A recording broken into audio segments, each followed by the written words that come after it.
Gila, quand même, je vous dis bonjour et merci beaucoup d'être venu. Merci à vous. Gila Journo. En fait, on va faire un petit résumé de votre parcours, mais tout est dans votre prénom, Gila. Il y a la joie. La Gila, vous savez que Gila, c'est un nom en hébreu qui est lié avec la musique. Il y a la joie, il y a la musique, il y a plein de chesed. Donc ça vous définit tellement bien. Vos parents, en vous nommant, ils ont déjà vu loin. Hein. On dit que le nom, il contient tout en résumé, et ça, c'est vraiment de votre cas. Alors vous me permettez, comme les auditrices vous connaissent peut-être pas encore tout à fait, on va faire un tout petit résumé de votre parcours. Vous m'arrêtez, vous me corrigez. D'accord. Vous naissez dans une famille à Lyon. Voilà, une famille tout à fait religieuse, pratiquante. C'est une famille déjà de chesed et de musique. Votre papa, il est assistant social. Ouais, enfin, il a une association, qui s'occupe de familles en difficulté. Donc, le côté psychologique, côté financier, le côté entourage. Déjà. Ouais. La maison est pleine, elle est pleine de gens. Vous me dites qu'il y a même des prisonniers qui viennent. Non, ça veut dire à table, on avait de tout, quoi. Ça veut dire, la maison, elle était assez ouverte, pour les gens. Ouais, ça veut dire, il n'y avait pas trop de questions, il n'y avait pas de sélection, on n'était pas là en train de, il n'y avait pas trop de jugement. Pas de jugement déjà, très bien. Donc c'est une famille de chesed, une famille de musique. Votre papa est aussi musicien. Ouais, mon papa est musicien, toute sa famille aussi. Donc il y avait toujours on a tous joué je joue tous un instrument dans la famille. Qu'est-ce que vous piano, guitare aussi. Ah ouais, d'accord. Et puis voilà, donc c'était le rituel, quoi. On va dire même Motzei Shabbat, quand on sortait, c'était même avant de faire de la Havdalah, ça y est, mon père il était au piano et puis tout le monde autour et tout le monde qui chante et il y avait les oncles. Alors quand on était petit, c'était sur les casseroles, etc. jusqu'à que chacun avait un petit peu son petit instrument, puis surtout tout le monde chante, quoi. Donc c'était une ambiance musicale. Quoi. Donc à 18 ans, vous décidez de venir en Israël, de faire vos études ici. Naturellement, vous êtes porté par la musique et le chesed, donc vous rentrez à Ofakim et vous allez faire un diplôme de thérapeute en musique. Exactement. Hein. Alors donc vous êtes prof de chant, vous êtes prof de musique, vous travaillez à Shalva, à Feuerstein, c'est des associations aussi de Chinuch Meyuchad, d'éducation spécialisée. Exactement. Vous utilisez tout votre bagage, tout votre talent. Et en fait, il y a un petit carrefour, en plein Corona, il y a 1 an et demi, vous recevez un appel d'un matnas. Alors on explique ce que c'est un matnas. En Israël, chaque quartier, il a un centre communautaire d'activité. Okay. Chaque quartier a le sien et vous êtes appelé par le matnas qui vous connaît, qui a entendu parler de vous aussi par votre papa qui fait appel à vous parce que vous, ce que je comprends de la conversation téléphonique, la première, c'est qu'il y a des jeunes filles qui, à cause du corona, ont leur emploi du temps un tout petit peu dispersé et puis il faut leur donner 1 fois par semaine une activité. Voilà. En fait, c'est un petit peu ça qu'on vous présente, mais quand vous commencez et vous acceptez, parce que là aussi, ça allie musique, chesed et contact humain, et quand vous débarquez, en fait, vous voyez qu'il y a pas seulement des filles scolarisées tout à fait normatives, mais il y a aussi des choses qui ne vont pas du tout. Il y a des graves problèmes. Vous découvrez là-bas un monde entier de problèmes et de filles qui viennent et qui sont pratiquement dans la chute, quoi. Ouais, exactement. Alors, qui sont dans la chute ou qui ont déjà chuté. Alors en fait, comme je vous l'avais dit, en fait, au début, j'étais là en fait, pour leur donner une sorte d'occupation hebdomadaire. Et puis j'ai découvert en fait des histoires incroyables. Et en fait, c'est des histoires incroyables parce que c'est des filles incroyables déjà. Elles sont tout de suite rentrées dans mon cœur. C'est des filles qui sont... Moi qui ai grandi en France avec le système, on va dire, très classique du parcours banal, que on a l'école, les occupations, j'avais le conservatoire, les petites choses comme ça, la maison, point barre, quoi. Donc on était beaucoup plus naïfs et c'est bien. Mais on vit notre âge, quoi. Et je vois que ces jeunes filles, étant donné qu'elles sont dans un monde où il n'y a rien qui est interdit autour, parce que tout le monde est juif et on est entre nous, etc. Donc du coup, elles cherchent à se connaître et il suffit qu'elles ont des questions, elles n'ont pas les barrières qu'on avait en France. Et donc du coup, elles découvrent des fois des choses qui sont peut-être pas de leur âge, mais ce qui fait qu'elles sont d'une maturité incroyable. Elles ont une vision des choses. Je parle avec des filles de 15-16 ans qui ont passé peut-être on en parlera par la suite. Des parcours personnels, des blessures ou des fois des choses qui n'étaient vraiment pas simples. Ils ont un recul, bien qu'au niveau émotionnel, elles ne sont pas mûres. elles sont perturbées et qu'elles sont marquées. Mais au niveau de la vision des choses, j'ai l'impression que je parlais à une amie, même des fois même plus grande que moi, quoi. Comme elles sont pas adaptées à on va dire au type classique d'une jeune fille qui jusqu'à 18 ans doit être à l'école, et donc ça doit se passer jusque là. Donc elles, comme vu qu'elles sortent un petit peu du système parce qu'elles voient la chose, même je vous parle même d'une intelligence psychologique qui est incroyable, et du coup elles adaptent pas, elles sont pas conformes au système, et du coup quand elles sont pas conformes, donc du coup elles ont comme une sensation qu'elles sont pas reçues et valorisées de la manière dont elles sont, donc du coup elles vont essayer de chercher l'écoute de ceux qui vont leur donner, donc du coup ça peut être la rue, c'est la rue. C'est la rue, c'est des fois les mauvaises fréquentations, c'est malheureusement des fois en quelque sorte, je ne vais pas appeler ça, mais la malchance de rencontrer des personnes qui sont malveillantes. Et il y a toutes sortes d'agressions. Il y a un décalage avec les parents, vous sentez, un des problèmes, c'est un décalage avec la maison? Alors bon, la vérité, c'est que le 3/4, donc j'avais quand même une partie de filles israéliennes, c'était des filles francophones. Le 3/4, c'est des filles francophones? Les 3, on va dire, donc du coup, ça fait que les parents, soit ils viennent de faire leur alia, ou alors ça fait un moment, mais je pense que, sans juger, bien entendu, moi mes parents qui ont fait l'alia aussi avec des enfants adolescents, une fois que je suis venue en Israël, ils sont venus après, c'est un chamboulement total. On n'a pas besoin de préciser. Ça veut dire c'est un chamboulement dans tous les sens du terme, que ça soit financier, identitaire, culturel, même religieux. On remet tout est remis en place. Les systèmes éducatifs, tout est différent. Donc les parents sont complètement chamboulés, et donc du coup ils sont occupés déjà à s'occuper des petits, ou alors de prendre les enfants, de les caser dans des écoles, ou alors de gérer leur couple, ou de trouver de quoi manger. Donc ils n'ont pas la tête, et des fois c'est même pas une question qu'ils n'ont pas la tête, c'est qu'ils ne connaissent pas complètement les codes. Ils ne connaissent pas les codes, et donc du coup ils ne savent même pas identifier c'est quoi les problèmes. Donc du coup il suffit que des fois ça peut prendre des années, et puis des fois aucun rapport, des parents sont là depuis des années, il suffit que les parents sont, au moment où la jeune fille a besoin de réponse, de disponibilité, d'écoute, ils sont occupés à autre chose, une naissance, ou chas v'shalom, un drame ou quoi que ce soit, il suffit que c'est 1 mois, 2 mois, la fille, si elle est très sensible et qu'elle a besoin de réponse tout de suite, on rate le coche. Donc en fait, je pense qu'il n'y a pas de recette miracle, je pense qu'il faut faire... sans donner encore de conseils, c'est surtout les tfilotes, parce qu'il y a qu'Hachem qui peut veiller sur nous, et j'ai pu voir, même avec des jeunes filles, qu'ils auraient pu être massacrées dans tous les sens, et j'ai vu qu'il y avait un ange qui les a suivis tout le long. Avec ce groupe, vous avez eu une idée de génie. Je ne sais pas, vous allez nous dire comment ça vous est venu. C'est avec ces filles de faire un clip, de faire quelque chose de concret. Et en fait, moi, je l'ai vu. Et peut-être qu'on peut demander aux auditrices, celles qu'ils veulent, elles écriront en bas, on leur envoie, parce que c'est sûr que c'est un clip avec des jeunes filles, elles chantent, donc on peut pas le mettre sur le site, mais celle qui le demande, on peut lui envoyer le lien.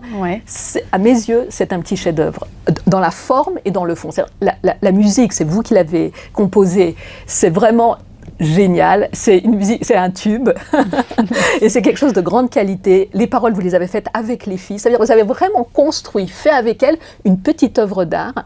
Et le résultat, il est époustouflant, c'est dans le vent, c'est moderne, c'est sympa, c'est vraiment, moi j'ai encore, j'ai tout dans je l'ai écouté hier, je l'ai vu hier 3-4 fois, j'ai la musique les filles sont adorables. Ce qui est très beau aussi, c'est qu'on vous voit dans le clip, vous avez vraiment une position vous venez pas du tout, et vous ne l'avez pas ni en rabbinite, ni en maman, vous venez un petit peu en grande sœur, vous chantez avec elle, il y a énormément d'amour, vous chantez en duo avec l'une d'elles, c'est vraiment, vraiment très, très beau.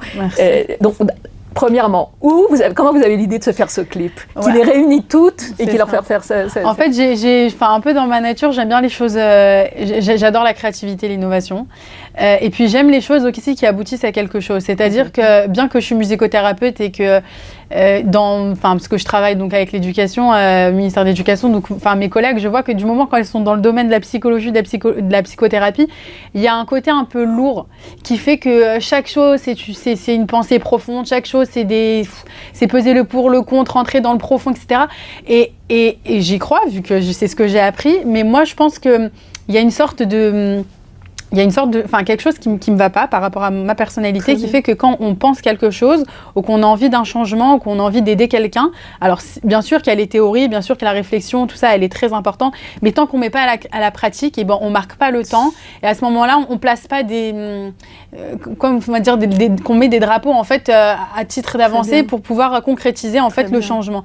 Donc du coup, j'ai dit surtout ces jeunes filles-là, parler, etc. Bien sûr, l'écoute, ça va leur faire du bien, mais je veux qu'elles partent avec un souvenir, je veux qu'elles partent avec surtout une conclusion de concret qu'elles ont été capables de faire quelque chose. Parce qu'elles sont il y en a plusieurs qui se disent, même au début quand je leur ai dit voilà, j'aimerais bien qu'on fasse un clip, etc. Oh, mais c'est bon, le clip, on connaît, c'est les trucs de séminaire qu'on chante tous ensemble main dans la main, moi c'est pas du tout mon truc, et puis ça va pas être professionnel, etc. Je les ai laissés parler. Je lui ai dit, bah, écoutez, de toutes les manières, on va avancer comme on va avancer. Puisqu'il sortira, il sortira. Je vous cache pas que j'ai pas de budget. Je travaille pratiquement bénévolement avec ces jeunes filles. Génial. Pas de budget. Et je me suis dit, si je fais les choses avec elles, je veux vraiment qu'elles partent avec une expérience professionnelle qui va les marquer et qui aura été une super aventure. Donc, il faut que je mette le niveau qu'il faut. Il faut mettre l'argent qu'il faut et on mettra le temps qu'il faudra. Donc, c'est vrai que, bon, voilà, il y en a qui m'ont dit, mais t'es folle, t'es machin, nanana, etc. Et puis bon, ouais, j'ai fait tout. Des sponsors, vous avez j'ai la qualité est excellente. Alors j'ai tout fait sans argent. Et juste toutes les personnes que j'ai démarchées, je leur ai dit voilà, je leur ai un peu sensibilisé sur le projet. Je leur ai dit bon voilà, je vais trouver l'argent quoi qu'il arrive.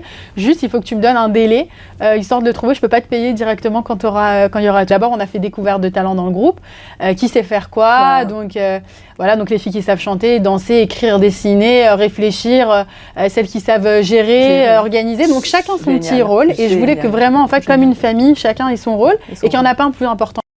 Et que même si d'autres, on va les voir plus dans la scène et d'autres sont plus derrière les coulisses, si celle derrière les coulisses n'est pas là, bah, le film n'existe pas. Donc en fait, chacun avait sa pièce de puzzle et que tout le monde était indispensable.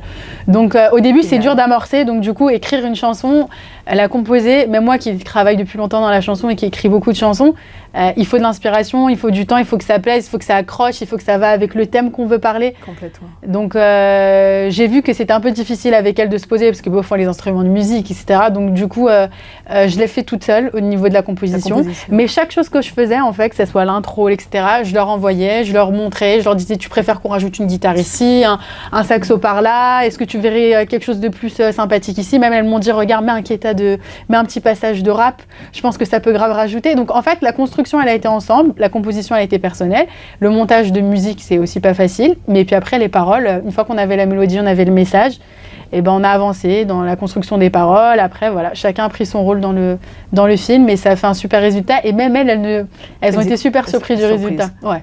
Quels sont le feedback de ce clip? C'est-à-dire, autour de ce clip, il y a des filles qui ont progressé. Alors, autour de ce clip, c'est plus, on va dire, le parcours de l'année tout entière. De l'année tout entière, qui est l'aboutissement. Le clip, c'est l'aboutissement. Qui est l'aboutissement, mais en fait, ce qu'on voit, c'est un aboutissement. Mais en fait, ce qu'il y a derrière les coulisses, il a été fait d'une année complète. Et il y a des filles que j'ai connues l'année dernière, quand on remontre des vidéos ou qu'on reparle, même elles se reconnaissent même plus. Qu'est-ce que vous dites? C'est-à-dire... dans la tsniout, dans la... Alors, voilà, je vous l'avais dit. Mais vous venez jamais avec la morale. Hein. C'est pas du tout votre... pas du tout. Vous venez pas en moralisatrice. Pas du tout. J'aime pas ça. Pas du tout. Je pense que l'exemple, c'est important. Très bien. Je pense de montrer qu'on a un côté, qu'on peut être en même temps, en l'occurrence, femme d'Avreich et en même temps, j'ai fait un séminaire assez religieux pendant 3 ans et que j'ai dans une famille, voilà, aussi pratiquante où il n'y a pas eu spécialement... Et de montrer on peut être aussi ouverte et on peut qu'en fait on parle le langage de l'âme quoi, et qu'il n'y a pas de différence et que je pense que ça représente bien la Torah et je pense que c'est ce qu'il faut donner comme exemple, surtout à des jeunes filles comme ça. Et jamais fait de remarques. Il y a des filles qui ont quitté des mauvaises fréquentations, il y a des... Ouais. De manière indépendante. Hein. Je me suis jamais mêlée, même si c'était les histoires de garçons, les histoires de fréquentation, même il y a des filles, qui ont des addictions, peu importe lesquelles, et jamais. Et puis d'elles-mêmes en fait, d'être reçues toujours avec le sourire, de montrer qu'elles étaient valorisées, etc. Et du moment qu'elles se sentent mieux avec elles-mêmes, elles vont être plus, on va dire, ouvertes et enclin à recevoir, à apprendre et à faire certaines choses qu'elles savent de leur plus profond d'elles-mêmes, elles savent que la Torah, la pratique des mitzvot, la tzniut, c'est ce qu'il y a de mieux. Sauf qu'elles ont un blocage. Donc du coup, quand le blocage il se défait, Et d'elles-mêmes, de manière naturelle, il y a des filles qui ont coupé contact directement avec les garçons, d'autres qui ont créé carrément des nouveaux numéros de téléphone, coupé réseaux sociaux, des efforts dans la tenue. Donc, on ne va pas passer à des trucs radicaux. Hein. Moi, j'aime pas la radicalisation parce que aussi, c'est pas forcément fiable, mais des évolutions incroyables. Et ce qui m'importe le plus, c'est leur bien-être intérieur, que je sais qu'en majorité, elles sont arrivées à une certaine sérénité intérieure qui est la base. Une base saine et équilibrée. C'est là-dessus. Il faut commencer par le départ. Ah ouais. Et c'est là-dessus qu'on pourra... C'est ça. Ouais. Et voilà. Et pourtant, encore une fois, comme je dis, sans morale, sans psychologie explicite, et aussi sans aussi prenant un rôle de thérapeute. Il y en a qui savent même pas que je suis thérapeute à côté ou que je travaille dans... Elles savent même pas, ça m'intéresse pas. C'est excellent. C'est passé le message, quoi. J'ai vu que vous avez fait aussi un autre projet, une espèce d'audition, une grande audition. Je ne sais pas si c'est dans le cadre de ce Matnas avec ces jeunes filles, une espèce de The Voice. Pour des jeunes filles religieuses. Alors, parlez-moi un petit peu de ça. Alors, The Voice, c'est la voix. Et moi, je me suis concentrée un peu sur les talents en règle générale. Bon, bien entendu, artistique. Parce que j'ai vu, en fait, donc, par rapport à cette année qui a été une expérience incroyable, de me dire on peut pas fermer les yeux aussi sur les talents de ces jeunes filles-là. Déjà en dehors du fait qu'on peut avoir des fois des bouleversements intérieurs, etc., qui ont besoin d'être traités, je pense même au niveau expression. Une personne qui a un talent quelconque, elle a besoin de l'exprimer pour pouvoir être bien. Voilà. Tellement vrai. Et vraiment, et je pense que quand on est femme et qu'on est fille, et qu'on est dans la Torah, alors on se dit, c'est pas possible, quoi. On vit avec nos frustrations. Moi-même qui ai grandi, qui ai toujours aimé chanter, écrire, composer, danser, etc., j'ai jamais spécialement trouvé mon public. Parce que il y a déjà en France, alors il y a strictement rien pour ça. Et c'est une frustration en quelque sorte. Et je me suis dit... encore plus une personne qui a besoin d'écoute, qui a besoin de place, qui a besoin qu'on la voie, parce qu'elle a vécu, et peut même si elle n'a pas vécu, on a besoin qu'on la voie, c'est pas juste. Et sans être féministe spécialement, je me dis, il y a des choses pour les garçons, il y a des choses même dans le monde extérieur. On vit dans un monde maintenant qui est tellement ouvert et qui est tellement tentant. Il faut qu'on leur donne toutes les réponses dans le monde de la Torah. Génial. Donc du coup, il faut qu'on organise ça. Génial. Donc encore même question, pas de budget, pas d'argent, les gens qui croient pas au projet.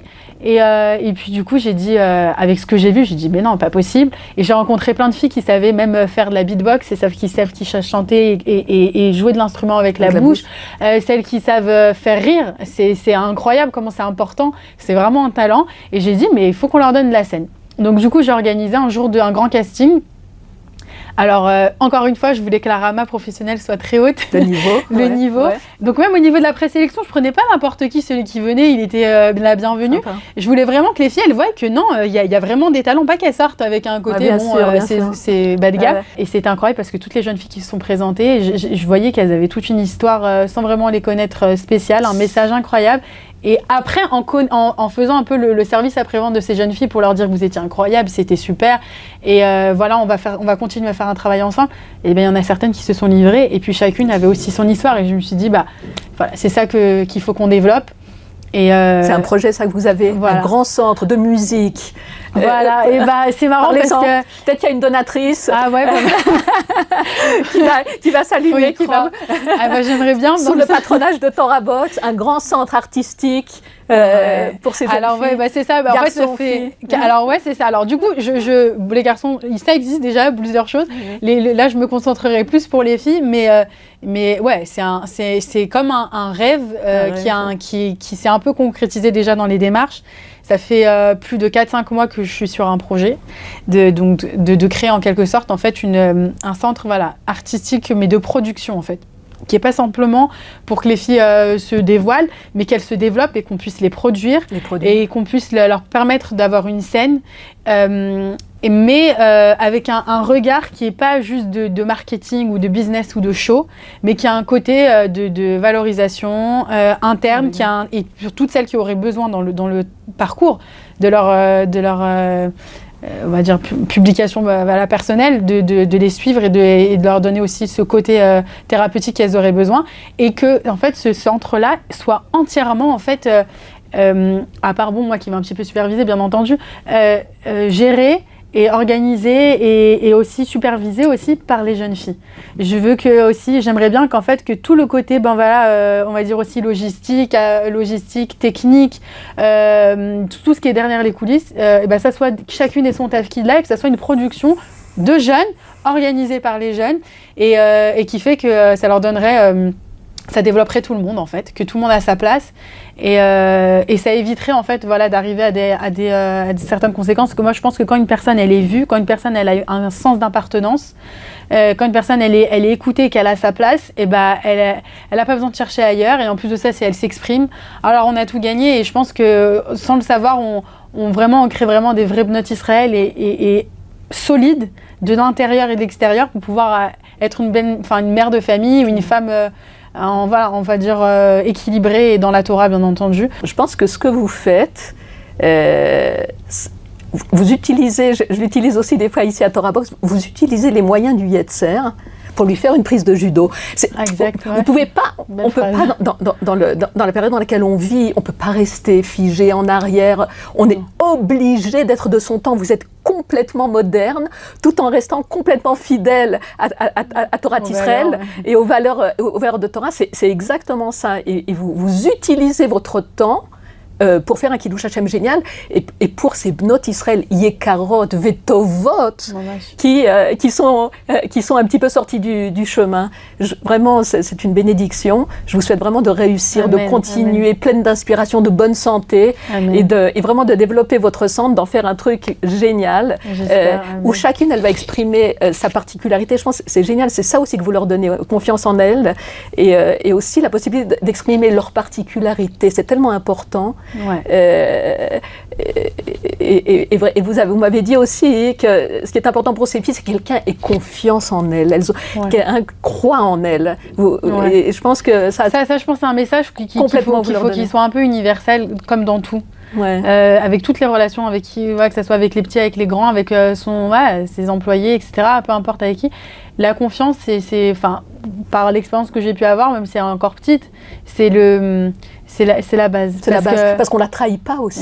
Quand vous donnez la confiance, on ne vous la trahit pas. C'est aussi, je pense, une clé d'éducation. Donnez confiance à un enfant, il ne va pas vous trahir. Exactement. Même quand on aime une personne, quand on parle avec même par exemple, pour ouvrir une petite parenthèse, des fois, on n'a pas forcément le vécu ou les bonnes paroles ou les bonnes réactions, que ce soit avec nos enfants, avec notre mari, avec notre entourage.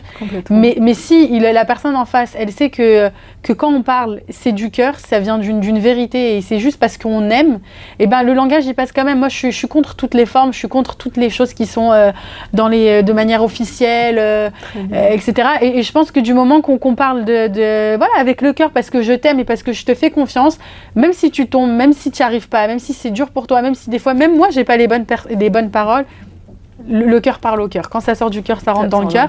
Et je pense que c'est ce qu'il faut vraiment développer dans notre génération en plus maintenant, où on peut plus faire les choses avec crainte, on peut plus faire les choses avec peur. Il faut les faire juste par amour. Et quand on fait avec quelque chose par amour, c'est durable. Et en fait, la conclusion, c'est exactement le titre de votre chanson, Ahava Zelorak Mila.